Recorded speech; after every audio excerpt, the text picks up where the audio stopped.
Hi, Alex. Hi, Rochi. I'm wondering about the importance of references in my paper. My supervisor always say that I have a big problem with my references. Yes, the use of references and citation is very important when you are writing your academic piece of work. These are used to acknowledge that any idea, information, data that you are using in your paper might not be yours, but the work of another author. Yes, my supervisor always remind me to make references. Otherwise, I will be accused of plagiarism. Yes, plagiarism is a very serious mistake. It can even endanger your future professional career. So generally speaking, references and citations are incorporated in two places. One is intext citation, right? That is used to give credit to the original author or to indicate where the information comes from in the writing. Yes, there are two types of in-text citation. First would be the author prominent, and the other one would be information prominent.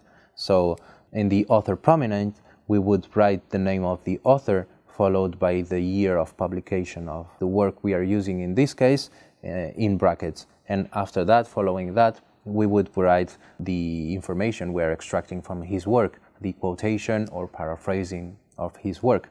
So, and the second type would be the information prominent. So first we explain, we paraphrase, we quote the information we're extracting from this other author, and in the end we have to add the name of the author and the year of publication inside brackets.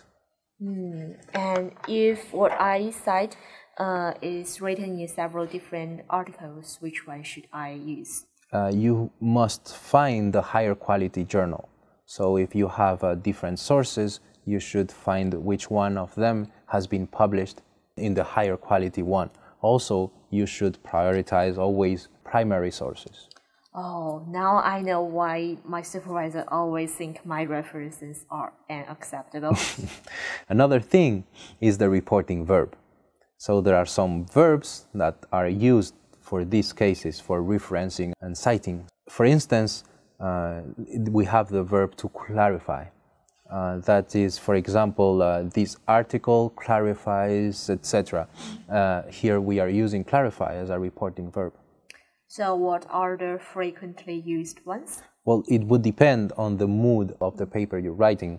For example, if you want them to be functional or strong, you would use one verb or the other. Usually we have three types of this verb that we can classify. We have natural, tentative, and strong. Words like believe, clarify, and conclude belong to the natural ones. And I guess the verbs like hypothesis, imply, or posit belongs to the group of tentative ones. Yes, yes. So if your mood is strong, you may use words like argue, allege, and assert. And so neutral verbs would be used to say something that the writer does or does not without indicating any value or judgment. We have here believe, clarify, conclude, demonstrate. And then we have tentative, which are verbs to use to say what the writer suggests or speculate. Here we emphasize that the author is not sure about what he's saying. And so here some examples would be hypothesize, imply, posit, postulate. Then we have strong. These are the verbs that are used to say what the writer wants to say with a strong argument, with a strong statement. He is absolutely sure of what he is saying and he is able to defend it. Some example verbs of these are argue, allege, assert, challenge. So referencing is the last part for the teaching of academic writing, but before the end, one more crucial issue would be the coherence and cohesion of the writing. Yeah, I've heard of those two concepts. I think coherence is about the relationship between different elements of the writing. It's the links that derived from the semantic development and the information organization and also the communicative purpose of the writing. Yes. In order to write a coherent text, you need to follow the following points. 1, there is a clear thesis, which is the main idea of the text. 2, each part of the text has a topic sentence. 3, all topic sentences are connected to the thesis. 4, there is a clear progression of ideas throughout the text. And then 5, there is no logical gap between different parts of the text. And so for cohesion, it is the grammatical and or lexical relationships between the different elements of a text. So what methods can I use to improve my coherence and coherence? There are a few cohesive devices. Here are some types of them for you.